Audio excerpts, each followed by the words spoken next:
E da inteligência produzida nas águas e saneamento, passamos para a inteligência aplicada à sustentabilidade e fazemos uma viagem até o Equador. Okay. A Fundação FAIA está a trabalhar num projeto, diria eu, extraordinário na Ilha do Príncipe e, portanto, vai ser inspirador, garantidamente. Chamo o João Garcia para se juntar a nós aqui no palco. O João é Head of Science da Fundação FAIA.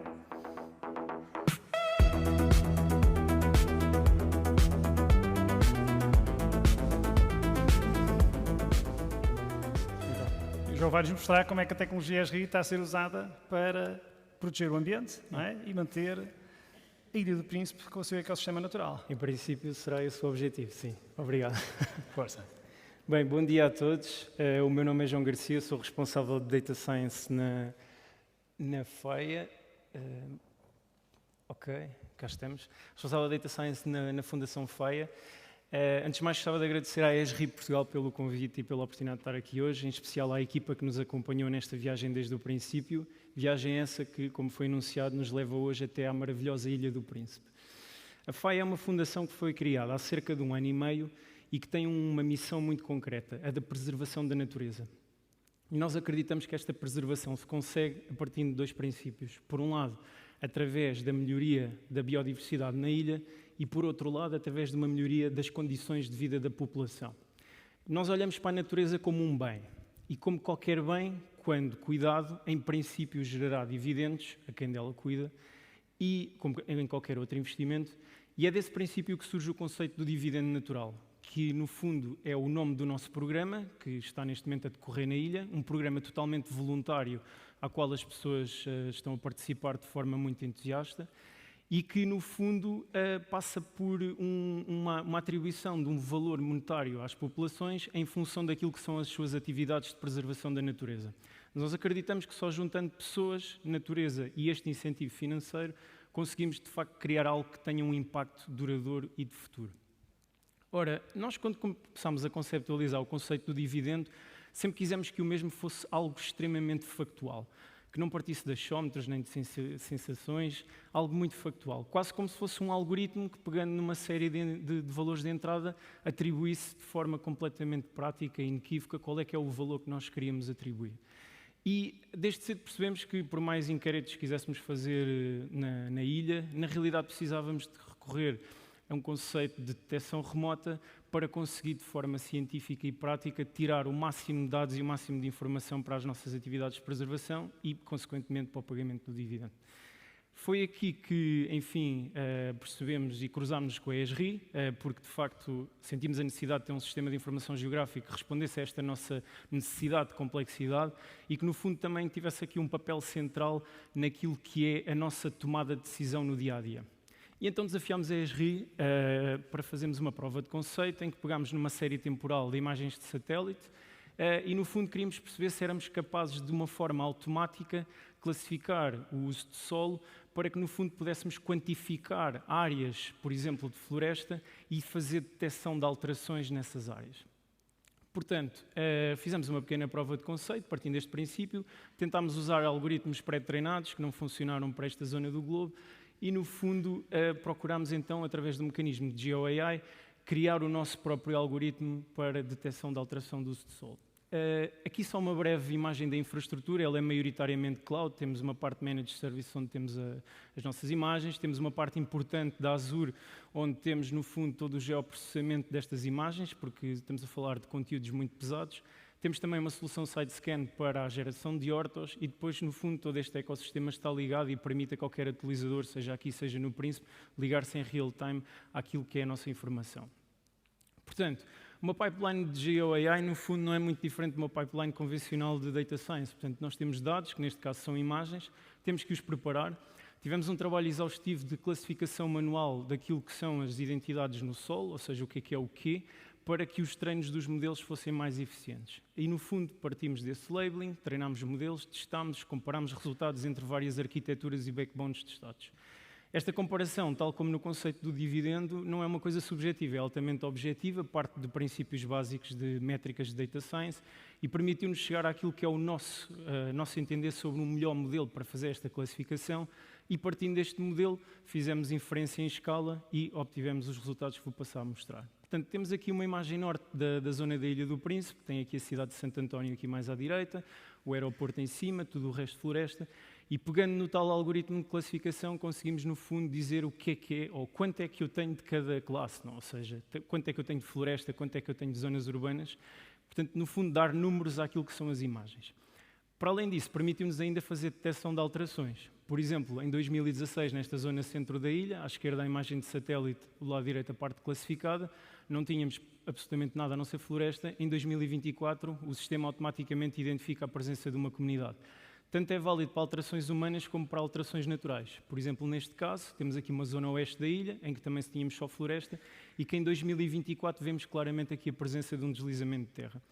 As imagens de satélite têm um desafio acrescido de falta de algum rigor espacial e, portanto, nós precisamos de desenvolver uma aplicação em que, no fundo, através desta aplicação, estando no terreno, as equipas vão aos locais, validam se a classificação está a ser bem feita e, através de um monitor, nós conseguimos controlar quantas vertentes de classificação foram corretamente feitas e quantas é que não foram, permitindo assim retreinar os modelos para que os mesmos obtivessem melhores resultados.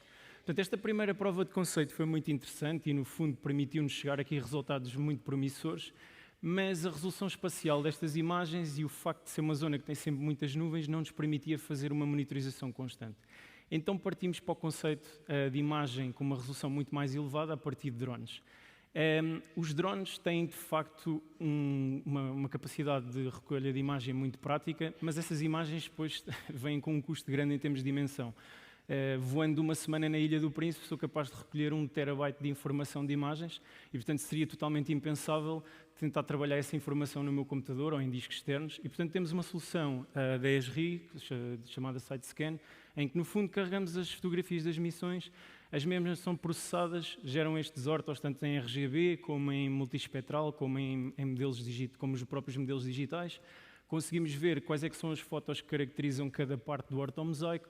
Conseguimos ainda perceber, em termos de overlap de imagens, se o planeamento das missões foi bem conseguido. E, finalmente, ainda conseguimos recriar meshes 3D a partir dos modelos digitais que, no fundo, dão uma realidade completamente diferente àquilo que é a nossa análise espacial, partindo apenas de imagens 2D. Portanto, aqui quebrando só um bocadinho a parte tecnológica, nós no Príncipe temos muitos desafios que às vezes não são óbvios, sobretudo para quem tem experiência de tecnologia na Europa.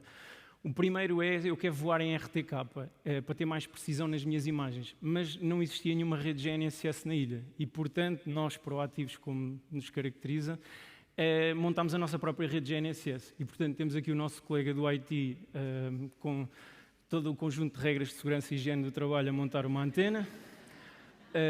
Eu também com princípios e altamente equipado a fazer configuração de bastidor, configuração de IPs lógico, portanto, mas no fundo a rede está a funcionar e conseguimos voar em RTK hoje em dia. Outro aspecto tem a ver com a cobertura. Nós hoje aqui damos por garantido o facto de termos 4G e 5G praticamente em todo o lado. No Príncipe isso não é verdade. Em muitos locais nós queríamos perceber se, por exemplo, se estivermos a voar, se perdemos a ligação de rádio do controlador para o drone, se conseguimos fazer um fallback para a rede móvel. E então fizemos mais uma experiência assim fora da caixa, em que colocámos um telemóvel a coletar dados de rede, literalmente afixado com fita cola à volta de um drone, e começámos a coletar informação no ar, que é no fundo esta imagem que está aqui, que mostra que no sol a cobertura é má, mas que no ar a cobertura até de facto é interessante. E finalmente, depois temos um fator de distração muito típico da ilha, que no fundo é a população jovem que se entusiasma bastante com aquilo que é a nossa atividade, que causa algumas distrações, mas que posso dizer que em termos pessoais torna esta experiência extremamente enriquecedora. Pronto, voltando então aqui à parte da tecnologia, queria só falar aqui brevemente da parte multiespectral, apesar de não estar totalmente relacionada com o conceito de GeoAI. O multiespectral permite de facto ver aquilo que não é óbvio à primeira vista. Portanto, temos aqui uma imagem da floresta, uma coisa super normal no Príncipe, esta densidade, à partida nada da normal. No fundo, quando aplicamos depois um indicador do índice de vegetação, como o NDVI em cima, conseguimos quase classificar o que é vegetação do que não é vegetação. E jogando um pouco o indicador, por exemplo, encontramos fenómenos como aquele lá em cima, em que, focando essa área, encontramos aqui um salpicado que, sobrepondo novamente a imagem RGB, permite identificar no meio daqueles hectares todos uma árvore que está seca ou morta, ok? Portanto, no meio desta imagem RGB, partindo apenas de jogar aqui com os índices da NDVI, conseguimos identificar uma árvore destas. Isto é importante porque, no fundo, complementa ao trabalho da classificação que estamos a fazer. Finalmente, voltando então ao tema do GeoAI. Nós treinámos as imagens de satélite e, no fundo, depois tivemos que recriar exatamente o mesmo treino para potenciar um algoritmo que nos permitisse classificar imagens com uma resolução espacial 100 vezes superior, que é disto que estamos a falar. E, portanto, aqui está o resultado dessa classificação e os resultados são muito interessantes. Conseguimos ver claramente aqui embaixo um estádio, a zona do rio, as estradas, tudo o que são locais urbanos, a praia lá em cima, a água do mar. Portanto, com uma capacidade de, uma vez mais, quantificar, dizer quanto é que temos de floresta, quanto é que temos de áreas para toda a ilha neste momento. Outro aspecto interessante, e volto aqui a trazer mais uma imagem da densidade florestal, é que, de facto, a floresta, apesar de parecer toda igual, não é bem verdade. Nós partimos para o treino dos modelos para classificar o uso de solo, mas desde cedo quisemos perceber se era possível, por exemplo, fazer a identificação de algumas espécies. E, portanto, quando eu aplico aqui a layer de classificação, esta zona que vocês veem em pintalgado, cor de laranja, na parte de cima desta comunidade, no fundo representa aquilo que nós chamamos um sistema agroflorestal, portanto, tudo o que são árvores de fruto, como bananeiras e coqueiros. E esta imagem permite, de facto, perceber que, apesar de toda a área ser florestal, a floresta não é toda igual. E o princípio de biodiversidade também não é idêntico. E, portanto, a zona norte tende a ser menos biodiversa, por assim dizer, do que as zonas mais abaixo. E, portanto, nota-se aqui alguma ação humana, apesar dela não ser óbvia à primeira vista numa imagem RGB. Para os mais céticos, vou só fazer aqui um bocadinho de zoom naquela zona mais em cima, e colando outra vez aqui o slider na apresentação, vocês conseguem ver, e desafio-vos a encontrar algo que não esteja classificado como palmeira, a cor de laranja nesta imagem. No fundo, o verde escuro é floresta, tudo o resto é sistema agroflorestal, à exceção também dali de uma classe azul clarinho, que é uma árvore caída, que o algoritmo também está preparado para identificar estas situações. Para que é que nós precisamos também destas layers de classificação? No fundo, como vos falei no início, nós pretendemos atribuir números, atribuir valores àquilo que é o estado da vegetação e da natureza na Ilha do Príncipe. E então começámos a construir um indicador que chamamos BESI, no fundo entra com esta camada da classificação, de espécies endémicas, de zonas de serviços de ecossistema, e permite, numa normalização de 0 a 1, classificar cada 100 metros quadrados da ilha como 0, muito baixa biodiversidade, 1, muito elevada. Isto é um input direto para o algoritmo do cálculo do dividendo, mas também permite, por exemplo, se hoje em dia o índice da ilha, numa média ponderada, for 0,5 e se daqui a um ano for 0,6, permite avaliar de forma positiva todo o tipo de ações que nós estamos a tomar junto das populações. Finalmente, o que é que vem ainda a seguir? Nós usamos muito tecnologia, gostamos muito de tecnologia, trabalhamos com a ESRI diariamente. Os modelos estão interessantes, mas queremos continuar a aperfeiçoá-los. E estamos neste momento a trabalhar para conseguir ter estes drones de asa fixa no Príncipe, que vão suportar outro tipo de sensores, nomeadamente multispectrais e LiDAR, que vão permitir acrescentar camadas e vão tornar, no fundo, o treino dos modelos, ou esperamos nós que a performance dos modelos ainda seja melhor. Por outro lado, também pretendemos com esta tecnologia fazer uma coisa que no fundo passa pela identificação das espécies. Não ao nível do pixel, como nós vimos, e daqueles contornos, mas no fundo quase fazer um cadastro de todas as espécies endémicas que existem na ilha. Para concluir, e entrando aqui nesta fase final, até numa nota mais pessoal, é claro que a tecnologia, e esteve aqui uma pessoa a falar disto há poucos minutos, a tecnologia, de facto, está num nível extraordinário hoje em dia na sociedade. Eu acho que há poucas coisas que nós não conseguimos fazer hoje em dia com a tecnologia. Mas nós não nos esquecemos que a tecnologia, de facto, é um meio para atingir um fim. E nós não queremos ser uma pequena tecnológica a implementar este tipo de soluções. Queremos, de facto, ser um projeto único no mundo e uma referência no aspecto da conservação. Porque, de facto, tecnologia há muita, mas planeta só há um. E é nisso que nós estamos focados na FAIA todos os dias, para proteger a natureza e para proteger o nosso planeta. Muito obrigado uma vez mais pela presença. Obrigado.